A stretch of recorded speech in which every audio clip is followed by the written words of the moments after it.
ಶಂಭೋ ಶಂಕರ, ಸಾಗರದಲ್ಲಿ ಸಿಗುವುದು ಮುತ್ತು, ಸಾಗರದಲ್ಲಿ ಸಿಗುವುದು ಮುತ್ತು. ಅಮ್ಮ ಹೇಮರೆಡ್ಡಿ ಮಲ್ಲಮ್ಮನ ಮೂಗಿನೊಳಗಿರುವುದು ಗಾಡಿನತ್ತು. ಅಮ್ಮ ಹೇಮರೆಡ್ಡಿ ಮಲ್ಲಮ್ಮನ ಮೂಗಿನೊಳಗಿರುವುದು ಗಾಡಿನತ್ತು. ಗಂಡಿ ಬಸವೇಶ್ವರನ ಕಾರ್ಯಕ್ರಮ ನಡೆಯುವುದು ಇವತ್ತು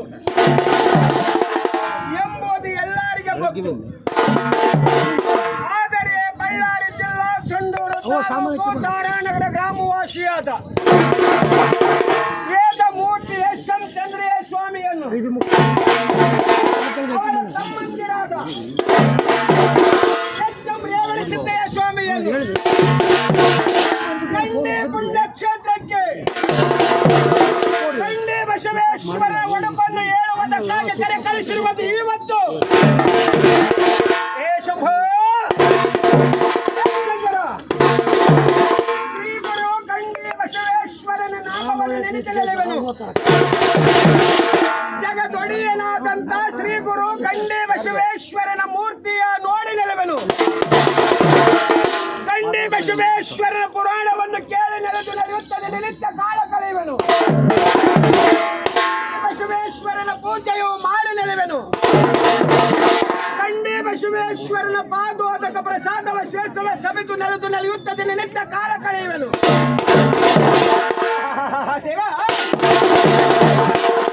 ಗಂಡಿ ಬಸವೇಶ್ವರನ ಮಠಕ್ಕೆ ದಾನ ಕೊಟ್ಟಿದ್ದು ನಿಮಗೆ.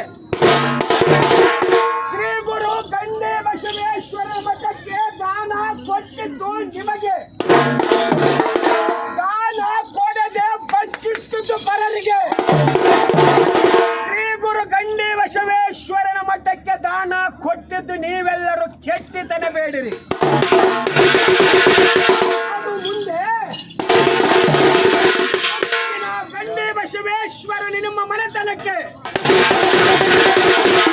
ಮುಂದೆ ಒಂದು ದಿನ ಗಂಡಿ ಬಸವೇಶ್ವರ ನಿಮ್ಮ ಮನೆತನಕ್ಕೆ ದೊಡ್ಡ ಗಂಟು ಕಟ್ಟಿಟ್ಟ ಬುದ್ಧಿ ನೋಡು ಸರ್ವಜ್ಞ.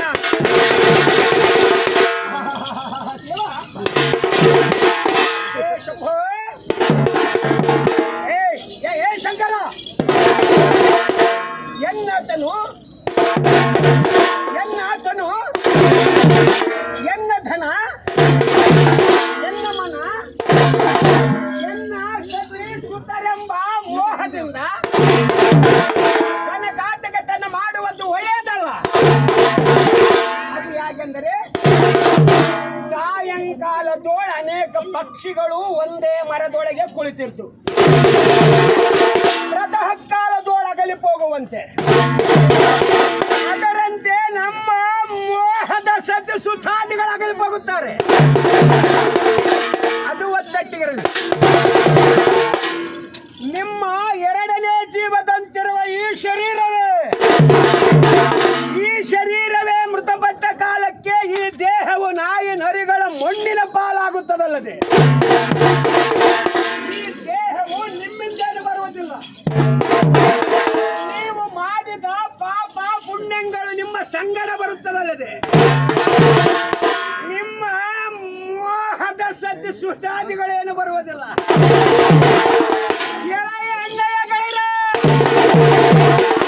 ನೀವೆಲ್ಲರೂ ಎಂಡರಲ್ಲಿ ಬಹಳ ಸುಖ ಎಂಬುವಿರಿ. ಎಂಡರಲ್ಲಿ ಸುಖವಿಲ್ಲ. ಹೆಂಡತಿಯರಿಗೆ ಕಂಡದ್ದನ್ನು ತಂದು ಕೊಟ್ಟು ದಿಂಡ ತಡೆದಿಂದ ಉಂಡ ಬಡಿಸಿದರೆ ಮಾತ್ರ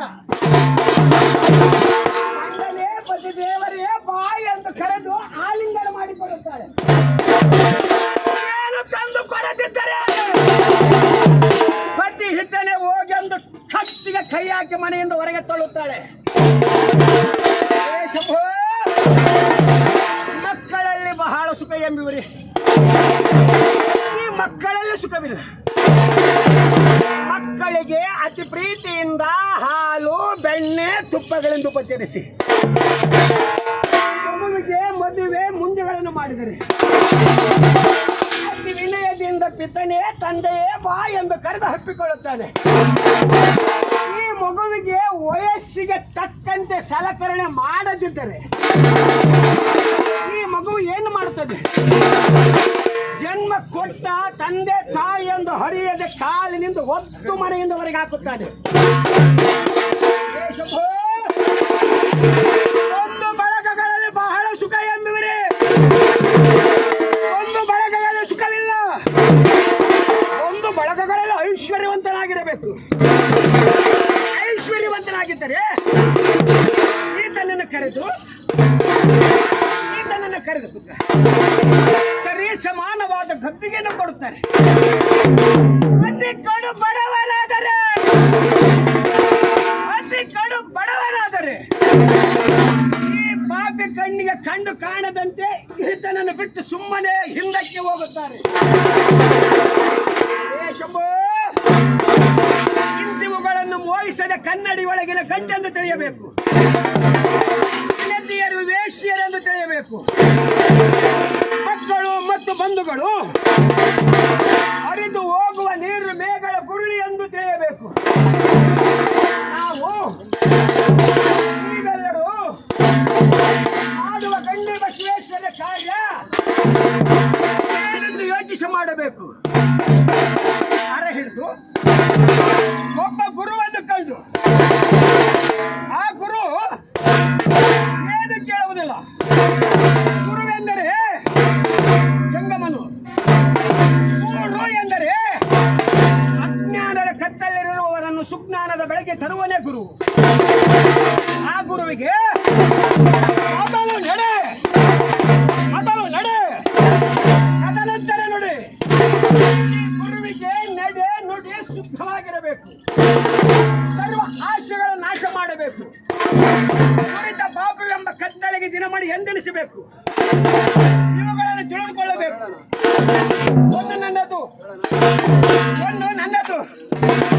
ಹೆಣ್ಣು ನನ್ನದು, ಈ ಮಣ್ಣು ನನ್ನದು ಎಂದು ಬಡಿದಾಡುವ ಬಾಯಿ ಬಡಕರನ್ನು ನರಕದಲ್ಲಿಡದೆ ಬಿಡುವನೆ ನಮ್ಮ ಶ್ರೀ ವೀರಭದ್ರ.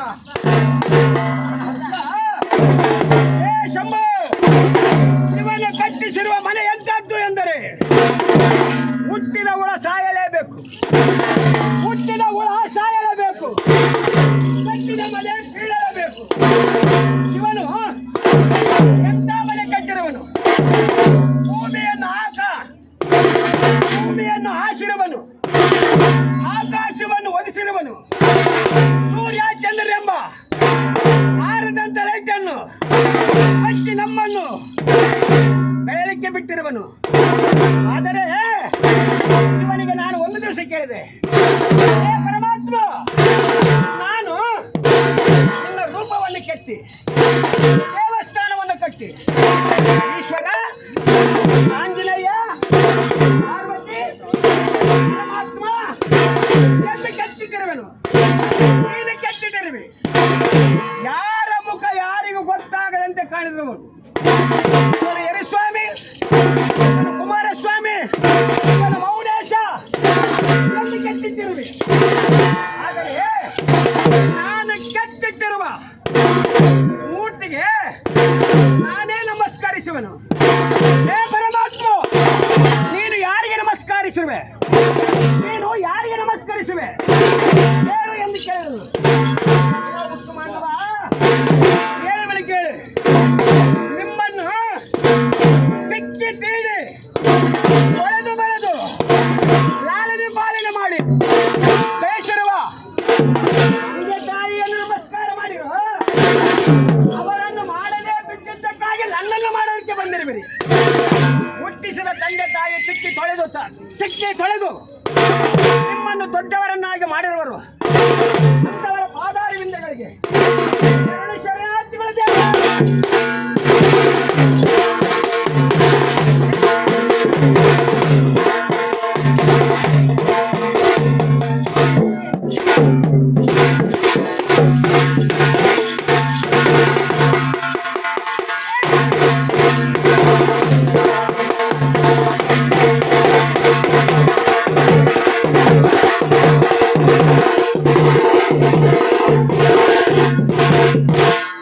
ಜಯ ನಮ ಪಾರ್ವತೀಶ್ವರ